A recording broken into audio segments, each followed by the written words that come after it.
Welcome to another episode of Mastermind Discussions. I'm your host, Matthew LaCroix, and today on episode number 4, I'm sitting down with Nathan Wolfe, esoteric researcher from Texas, to discuss ancient history, religion, and sacred text. Nathan, how you doing, my friend? I am doing fabulous, Matthew. How are you? I'm doing great. So just a little bit of background about how I got introduced to Nathan and how we got to doing this show together in this discussion. Nathan has been a longtime supporter, commented on a lot of different videos, and he's reached out on a long email trail discussing a lot of different topics about history, esoteric knowledge, and the old religion. And so I wanted to bring Nathan on today to expand on some of these topics because we had some really good conversations going, and I wanted to invite him on to Mastermind Discussions. So to start us out, Nathan, why don't you just give us a little bit of a brief background on you and how you got started on this path? Honestly, Matt, I got started on this path when I was about 11 or 12. I was raised Catholic. I went through all the confirmations, and along the way, there are just too many questions that popped up. It didn't make sense to me, So I started studying other things. I started studying, believe it or not, got into Satanism for a little while, not practicing it, but studying the basics of it and what it was all about. That didn't have any answers. And then I started studying Hinduism and Buddhism, and everything just started to come together into one ball of spirituality. I started to get into the philosophy of it. I started getting into the actual rituals of Wicca, and learning the Wiccan Rede and what the Wiccan Rede was all about. The Wiccan Rede is "and it harm none, do what thou will," and that made a lot of sense to me. So I started studying that even further, and the more I got into it, the more of a Gaia-based religion it became. And I thought that was very important, especially in today's time. And that's pretty much where everything has led me now. And from there, I started to develop my own branch of Wicca. I'm calling it the Natonic Order of the Plumed Serpent, because I followed your research. Man, I've been following you for a couple of years now. Whenever I first saw you, when I was looking, I think it was Gerald Clark, and I was looking for stuff about the Anunnaki. Gerald Clark's stuff came up, and there he was having conversations with you, and you're the one that seemed to really stick with it. So I followed you for a while, and you know what? It blew my mind. Totally. It opened me up to a whole new level of what I thought everything was. I knew that this reality wasn't really all it is said to be. There's more to it. I finally get a chance to sit down and talk to you. We finally get a chance to share ideas. And you know what? I'm loving it. Well, it's an honor. I really appreciate the kind words, Nathan, and the support that you've given me along the way. It really is wonderful to be able to sit down with a lot of like-minded, deep thinkers. I appreciate the opportunity to sit down with you and get my voice out there, because it's all about spreading light. It's all about breaking through the matrix. We're sitting here in the third dimension, and it's an important dimension because this is the only dimension where things become physical. And what people don't understand is, in this third dimension, we manifest our realities. And that's important. That's very important. The war, the pestilence, the darkness. Sure, it's been going on for thousands of years, but we've been programmed that way, haven't we? Yeah, that's a good way to say it. We are the co-creators of this reality, and the trick is, we've been made to believe that we have no significance in this reality, and that we're sort of going along with however the events unfold. But the truth is, like you said, we are the ones that are allowing this reality to continue the way it's been from before, and we're also taking part in continuing it. And what I mean by that is, like you said, we are in a very dark time right now. This is the darkness before the dawn. This is when humanity goes to the very edges of losing all connection with, spirituality and their connection to the universe and the stars and their higher self. And then at that moment, it's like we all of a sudden make this great change and we go the other way. And I think that has been a cycle that's been going on for a very long time. And I think we in many ways, humans here we are pawns of basically allowing a certain kind of reality to manifest here. And so having your voice on here and the voice of so many others is how this entire movement, this revolution of consciousness can take place. Because without this voice of the people, just allowing certain individuals at the very top to speak for all of us is the entire reason why we got into this mess in the first place. Absolutely. Absolutely. It really is. Because, I mean, at some point, we have to take responsibility for ourselves and what we have created here. I, for one, I want to add my voice to a solution. I don't want to be part of a problem. I want to be able to disconnect totally from that problem and come up with solutions. Yeah. Bring the light back, because I mean that's when I say light, I don't necessarily mean physical light. I mean light as in the spiritual light, the light within us, the goodness, the love. Because that's what this world is sorely missing. That's what a lot of people are sorely missing in their lives. Yeah, and that's been what this big struggle has been all about, I think, is this, and I like the Egyptian term for it. It's this battle of Ba versus Ka. Ba being this creative light source within us that helps co-create a reality, the spiritual, non-physical energy, whereas Ka is this physical world that we exist in. And I think in many ways, those two terms are why this entire battle of the eagle and the serpent and darkness and light has been going on. It's the same thing. It's this battle over whether or not we choose a path that's dominated by this physical world and then the accumulation of material goods and controlling others and controlling information, or this revolution of consciousness and light where we become what we were supposed to be all along. These beings of higher consciousness and light that are co-creators in this vast multiverse that we exist in. And we are so much more important and significant than we've been made to believe. Absolutely. We are so much more than what we are. We're so much more than what we've been programmed to be. I mean, we're multi-dimensional beings.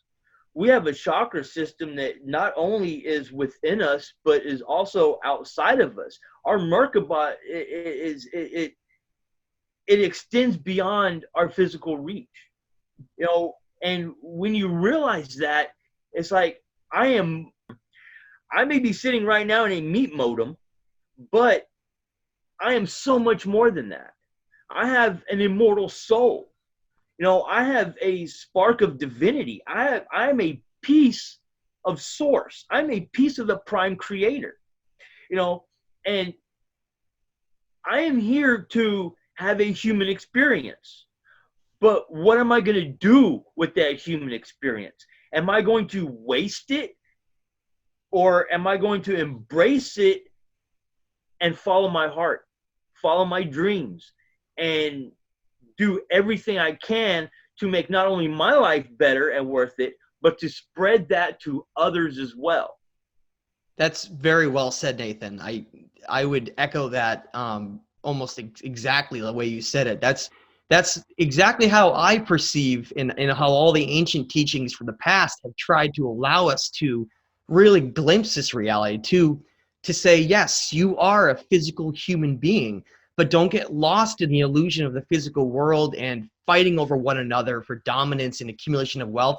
You can't take any of that with you. All you can do here in this reality is to impact positively others around you, to help them grow, so that we aren't just taking, but we're actually giving back here. I like to attribute consciousness and our growth of light and consciousness here to that of a sapling tree. You know, it's like our reality is this dark forest all around us. And if anyone knows, but if you go out into a forest and you have tall trees that cover up the canopy of the sky, that small little sapling tree that's trying to grow at the bottom of the forest floor, unless it gets the right amount of nourishment and the right amount of light, not only will it not be able to grow, but it may die.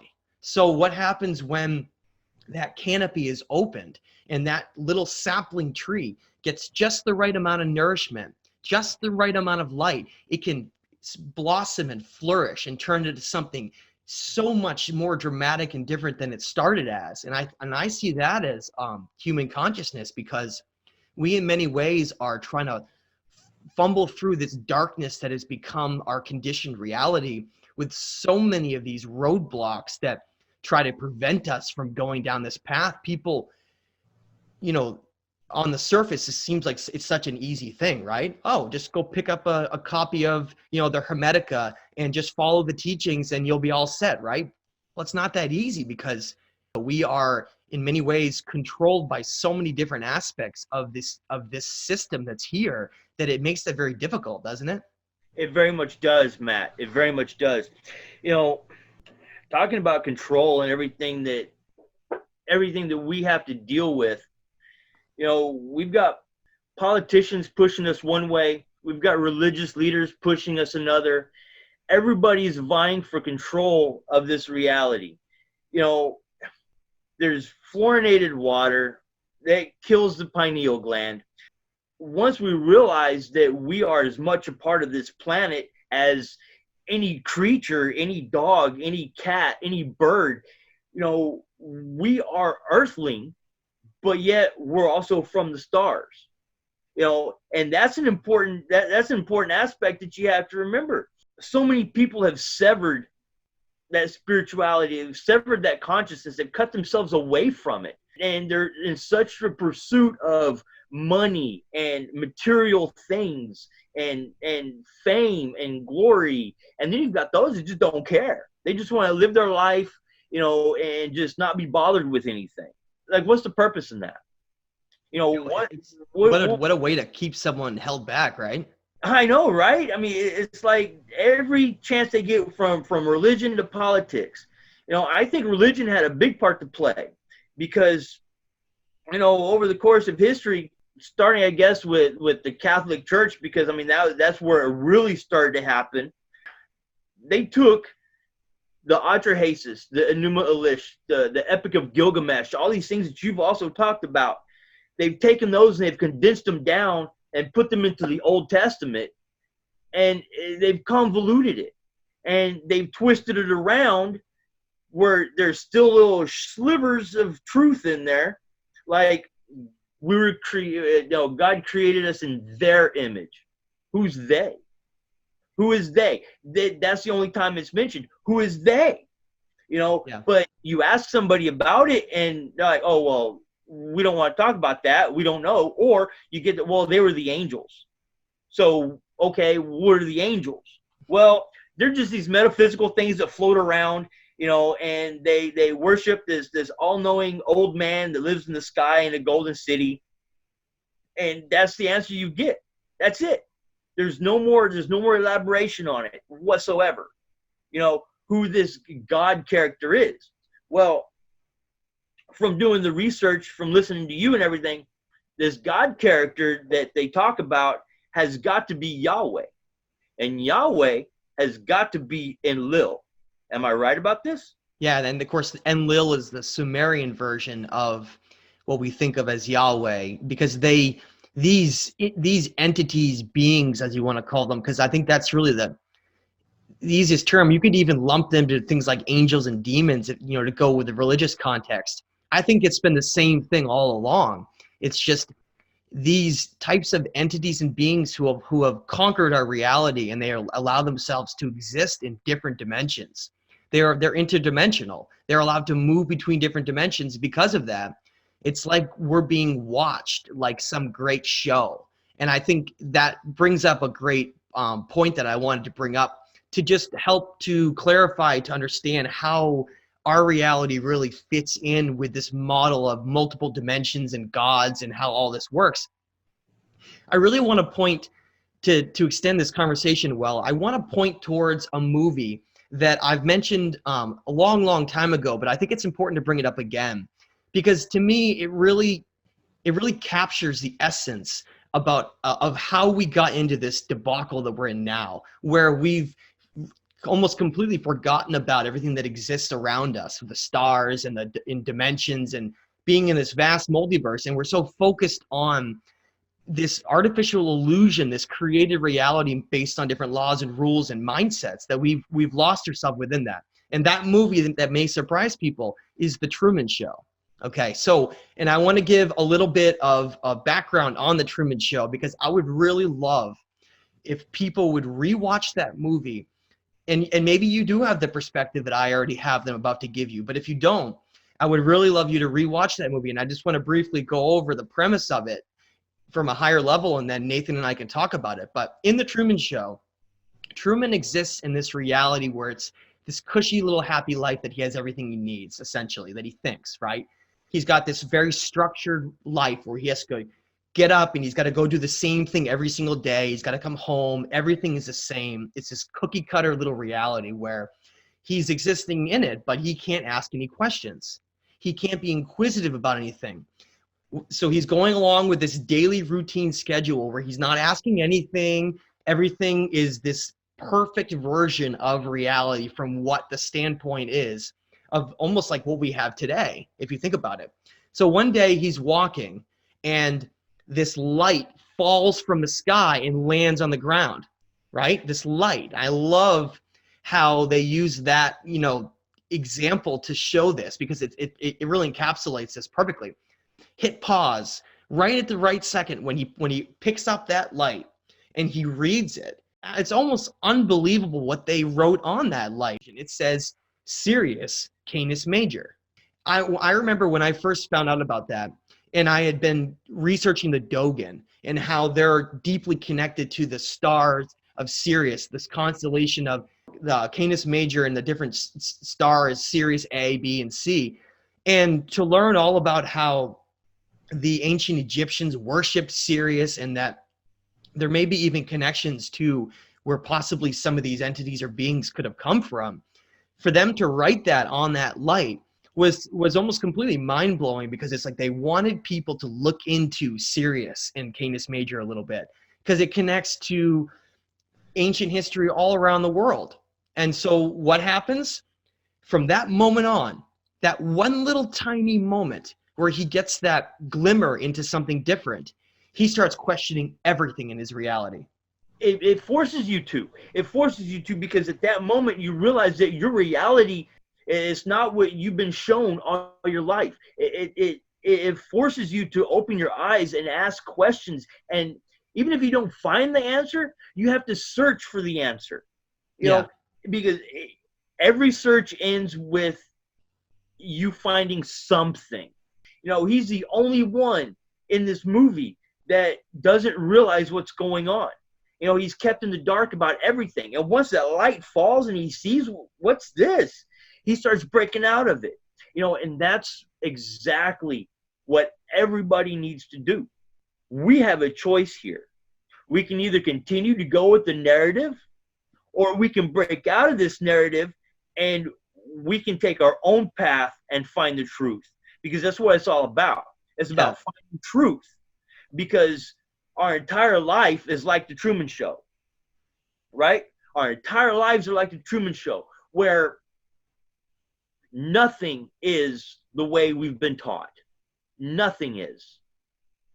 Am I right? And it's been put in place like that in a very particular reason to keep us in that comfortable mindset, right? Because if we're comfortable and sort of happy, we'll be like those happy farm animals that they won't try to break out of the pen and go off on their own. They'll just be herded along inside that pen and just chasing after that carrot on a stick that the the farmer is holding in front of you that you'll never actually ever get. And so what happens to Truman? Well, he realizes, to just expand on this, he realizes that everything in his reality has been created to keep him subdued in this reality, to not ask any questions and to be a certain kind of person and to have a certain kind of mindset specifically. So what happens? Well, he ends up getting to the edge of his reality and finds out that it's this wall of illusion. He breaks out of it, and all of a sudden he's on this movie set, and the entire reality that he had perceived was real was just a created illusion to keep him in a certain state of mind. And that, in many ways, is exactly what has happened to us based on the certain laws, rules, and mentalities that have been handed down since the very early days of kingship. They've always had a specific narrative that they wanted us to follow. It's like they wanted us to keep us at a certain level. They wanted us to stay right there, not asking any questions. They wanted us to be fat and happy and continue to work and toil. Why? Well, I mean, and I like to connect to another movie that I talk about a lot because it really does capture it. But, well, look at how Neo is used in The Matrix and how people are used before he learns the truth and breaks out of it. It's like so what's the point of us being in here and just doing all of these activities, right? Well, to just essentially have us use up all of our creative energy to basically build this world and this reality for this certain type of construct. But at the same time, the parameters that are in place prevent us from being able to break out of that norm because there's so many constraints that can constantly bombard us, right? If you're a different kind of person and you're not a normal person, well, you're not going to have very many friends, right? And you're going to be kind of cast out by society, and society will be that factor that makes you feel like something's wrong with you because, well, look, everyone else is doing it, so they must be right, and you feel alone and isolated. And I think a lot of individuals will peer through that veil, as the Gnostics stated, the created veil of our reality. They'll peer through it. They'll see the other side. They'll get scared. They won't have any support, and they'll just ignore it, and they'll go back to their old reality. And that's scary, isn't it? That is very scary. I mean, take somebody like me, for example. My friends, I can count on one hand. All right, I don't surround myself with a lot of people. I've always been kind of off. I've always been kind of strange. People don't really quite know how to take me. I tend to have a lot of energy, and then once I find a subject, I will hold on to it. I will chew on it, and I will not let it go. Especially something like this, because this is truth. And nobody wants to hear the truth. So they distance themselves from you. They shun you, and that forces a lot of people to give up and just go with the flow and get back to reality, go out to bars with their friends and do this and do that, instead of sticking to their guns, instead of continuing that research, that area of study that they found that really resonates with them. You brought up The Matrix. There was this one scene when they're in the car and they call Neo Copper Top. I really like that because that refers to him as a human battery, which is what the machines were using humans for, using them as batteries, as energy. And sometimes that's how we feel. We go to sleep to recharge that battery. When we wake up, we expend that energy, therefore expending the battery. Then we have to go back to sleep to recharge again. And what are we using that energy for, though? Well, what are we using that energy for? So many of us aren't using that energy for our own purposes. So many of us, myself included, we have to play the game one way or another. We're benefiting them. Can you imagine if the entire structure had been different? If, and I actually equate this to ancient times. I try to imagine what the golden age civilizations were like, because think about it for a minute. They do archaeological digs in places like these incredible, Sacsayhuaman and Cusco, and they come up through and they look at places like Göbekli Tepe and they look at all the way across to Baalbek, Lebanon, they don't find material goods. They don't find hordes of money and gold. No, they don't find that at all. What do they Nope. find? Those civilizations were almost entirely focused on acquiring higher knowledge and building these incredible societies where they were connected to the stars and nature, and they were stewards of this earth rather than just taking. They were giving back. And so looking at a higher level at our reality, and that we are these interdimensional higher conscious beings who could be co-creating and making this golden age of civilization where everyone is connected to their passions and their intuition and contributing. But instead, no, we live in a reality where people are slaving away and giving up their energy for something that's not creative almost at all. And we're trying to gain this material wealth, going to buy, some new car or something that's going to put us into debt to make us work even more and more, to realize that, well, that's not really the path towards happiness. So you can see that the entire thing has been structured around the complete opposite of what we really should be doing right now. That is absolutely true. The way society has been structured, that's what we have to do. We have to play the game, because if you don't, you can't pay your bills, you can't have a house to live in, you can't have a car to go to work, because you have to have a job in order to live, because you have to buy food. Unless you live out in the mountains on your own, you built your own house, and you don't owe anybody anything. You completely live off the grid. Well, so let's expand on that, Nathan. Now, Go just ahead. imagine if we had, if our society and reality had gone a totally different direction, right? Let's say you were raised in a nice family where they're encouraging your own creative interests and getting out and playing and just learning about the world and having good social interactions, right? And then when you first get into those early years of school, the whole purpose of those classes are like these creative classes where they sit down and they look into, well, what are you passionate about? What are you good at creating? What are you good at contributing? Well, this person just has a passion for farming and growing plants. That's incredibly important. This other person, they create incredible paintings and art. That's incredibly important. This person wants to create music that's just beautiful, that really connects you. That's incredibly important. This other person is a deep thinker. They're a philosopher. That's incredibly important. This other person's a mathematician. You see what I mean? There's so many of these aspects of ways that we could be contributing that have nothing to do with money. They have nothing to do with forcing people into this daily schedule. Why would people do that? Because they want to be part of contributing to their collective society. It betters them. It allows them to better themselves and better society. It kind of brings up, back in the early days of my spiritual path, I kind of started looking into this thing called the Venus Project. Have you heard of it? Yes. Hey, Jacques Fresco, he thought that way. There was no such thing as money. You get rid of money, and you didn't work to gain wealth, because your wealth was what you could provide for society. Exactly. If you took what you were good at and you expand on it, and you take that then and you teach it to others.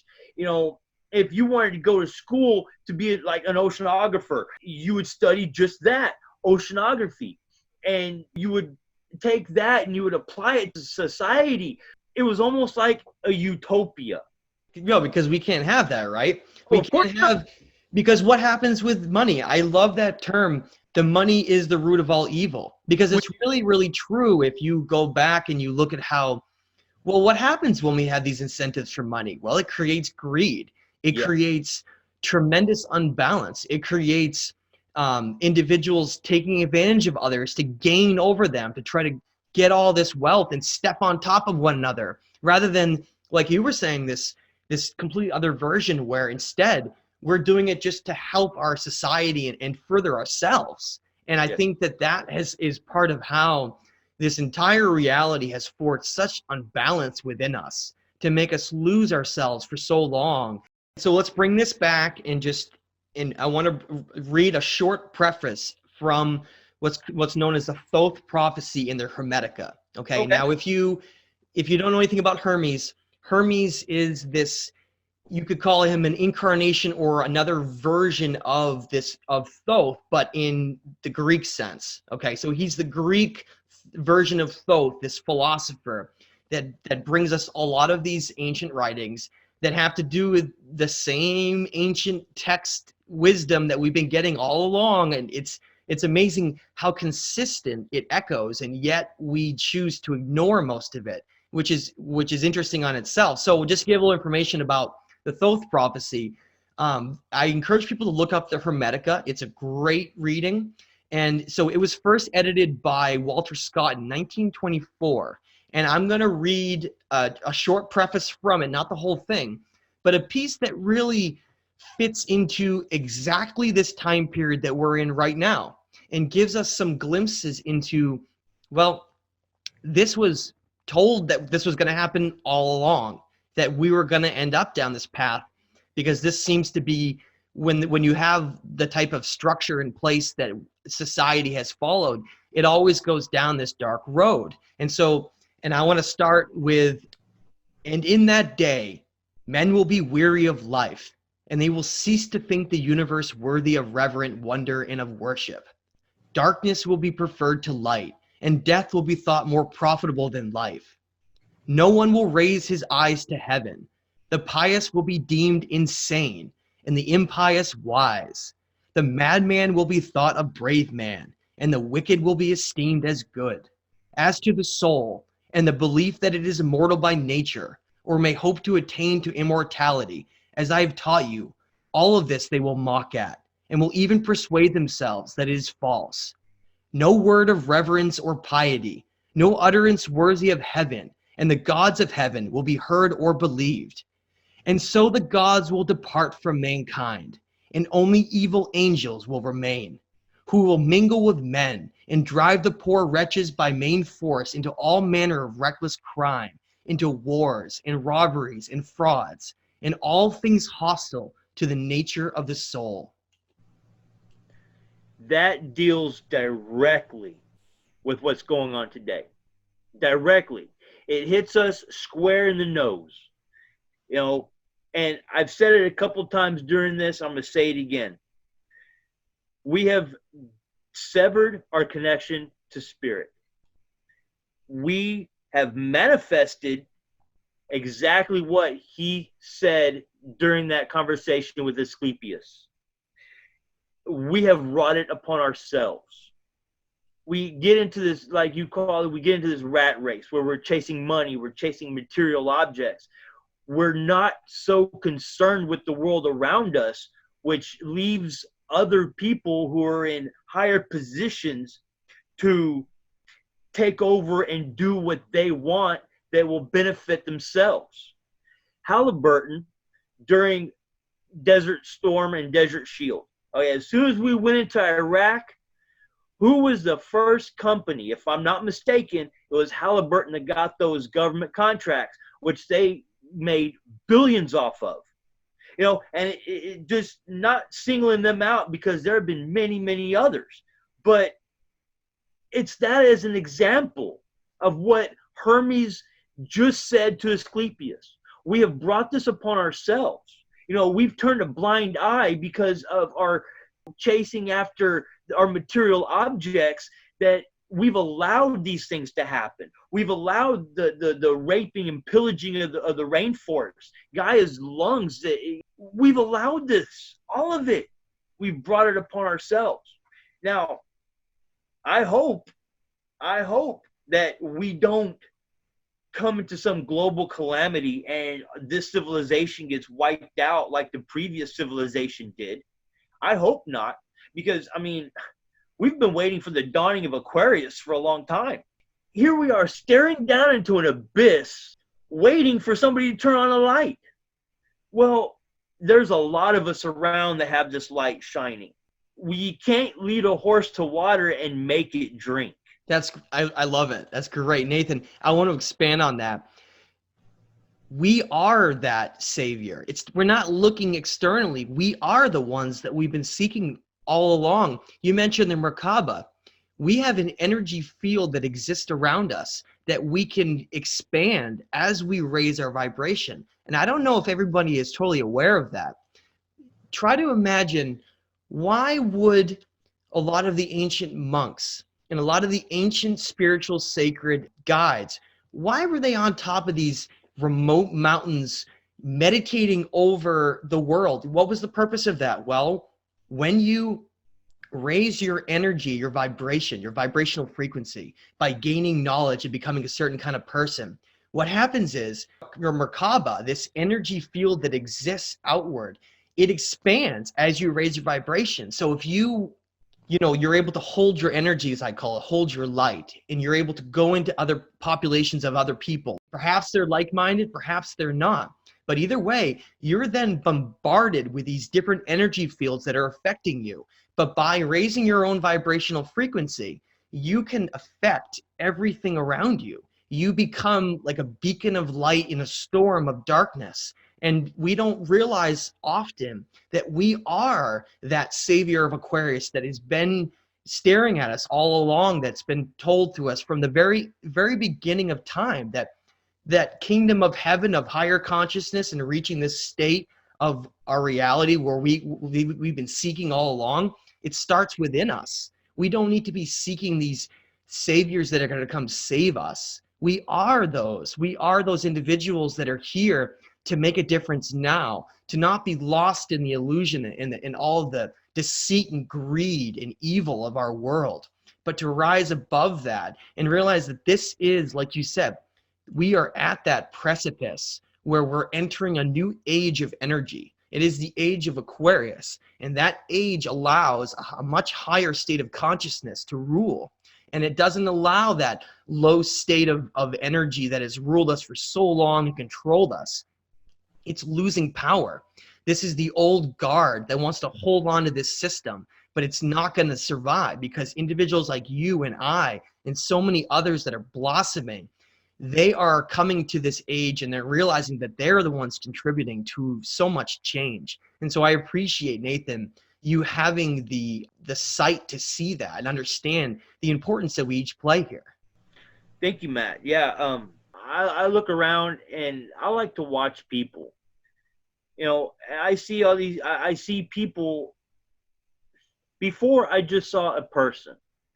Now I see the people as so much more. And I lament the fact that they don't realize that there's so much more. They sit and they wait for some outside source to come into their life and make it better, instead of working in their own life to make their own life better. It would be nice. It would be nice if society had different rules. It would be nice if society was gauged differently. I really think that that's coming. We're in that transition right now, aren't we? We are. We're in a big transition, and it's kind of like this gray area. You still have the darkness trying to hold on, and you have the light trying to come in. It's like these different houses that one of them has been ruling in darkness a little too long, and they don't want to let go of it. So they're trying everything they can, because they know they don't have any other options, that they have to relinquish control at some time. I don't know who's controlling this house. Getting us back to the Anuna, I don't know who's controlling this house, whether it's Enlil, whether it's Marduk, whether it's Ninharsag, one of them, or maybe all three. But they know that they cannot maintain control very much longer. Well, just remember the obsession that the ancients had, as well as you mentioned the Anuna, and that's what they specifically refer to themselves as in the Atrahasis. They say, we, the great Anuna, each of us agreed upon a plan. The Anuna, they are fully aware that everything is based on balance of cycles. So we've had so much evil and so much unbalance for so long. It's to me, it's like they're holding on to these scraps before this transition occurs, because no matter what, only two things are going to happen. we either transition and change to the other side of what we've been, this higher vibration conscious side, or we get wiped out. There's only two options, because we can't continue this mentality and greed and destruction of our world and Gaia, this feminine creative energy that has been referred in the Gnostic terms as Sophia. This is the spiritual creative energy that was separated long ago, that is now just returning finally. And we are the catalyst of that return and of that change. And so I really want to, I want to give some closing thoughts here, Nate, but I really want to just encourage people to still play the game, but to go seek those things that really make you passionate about getting outside, or finding that those sides of knowledge that you've always wanted to know about. Don't be afraid to look into things just because it's perhaps difficult to accept what is on the other end. I mean, we shouldn't be afraid of taking ideas and considering them and looking into them. We are conscious, higher dimensional beings here that are having a physical experience, but we're also trying to find our way back. We're trying to find our way back to that divine place that we came from. Like I mentioned in the last episode of Mastermind Discussions, it's Adapa, this perfect man that was created, who is greater than even the Anuna. He was thrust and cast down by Enlil, this Yaldabaoth character, Yahweh, that's been known in all these different names, cast down into the lowest form of matter, meaning this lower dimensional, third dimensional plane where matter becomes physical, but it's almost severed from the spiritual side, this other side that really defines us. And we became lost in that. And so we're trying to find our way back to that place that we started from.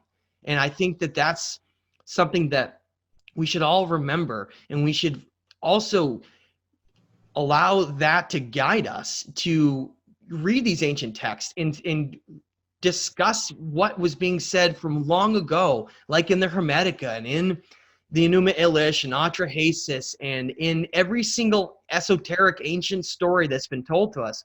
We need to remember these lessons that we've been given, and try to abide by them. And remember that we're so much greater than we've been told and what we've been perceived as. Absolutely. That's kind of where I want to go with the Natonic order of the plumed serpent, reestablishing that connection, trying to get people away from the darkness, leading them back to the light, bringing back that lost history, saying, look, this is what we really are. We are so much more. I'm going to urge people to do your research, get into the ancient history. Don't take it as myth and legend. These stories, they come from somewhere. They don't just spring out of the earth. Go outside, go on hikes, put your feet in the dirt, walk through the forest, walk through the woods barefoot, and just hug a tree. That's what we need to get back to. We need to get back to Gaia-based beliefs. We need to get back and reestablish that connection to spirit. And that's what the Natonic order, the plumed serpent, is all about. Getting back and reestablishing that connection to spirit. Because what's going to save us in the end? It's not some external source that's going to come down in a second coming, snap his fingers, we're all going to rise from the dead, and half of us. No. It's going to be us. That's the bottom line, Matt. Very well said. Very well said. And I love to just try to wrap my head around the idea that each one of us is making a contribution to how this reality is going to transform. And we're each playing a part in that. Like the book that I previously wrote, The Stage of Time, we're each playing those different roles here. We have many parts that we may play, but ultimately, what part are you going to end up as? How are you going to be remembered? How are your contributions here going to be remembered? And I think that's what we want to try to have the mindset to wrap around as we're deciding how we're going to spend these years before we start all over again, potentially. We have to remember that we each are here to contribute in some way. And are you going to contribute in a positive way? Or are you going to contribute in a negative way? Or are you just not going to contribute at all? Those are the decisions that we come down to. Nate, go ahead and give some give some closing thoughts here while we wrap this conversation up. You can manifest for yourself, but you cannot manifest for everybody. And that is a trapping of the spiritual path, is that so many of us try to manifest a reality that includes everybody. But you have to remember, like you said, we all contribute. We each have parts to play. You can manifest for yourself, but ultimately, we all have to be on the same page. We all have to be on the same path. We all have to come together. And I like being able to bring people together. You know, I like where this is going. And that's what it's all about. I can manifest myself, but I cannot manifest for myself and someone else. That other person has to be on the same page with me. Otherwise, it doesn't happen.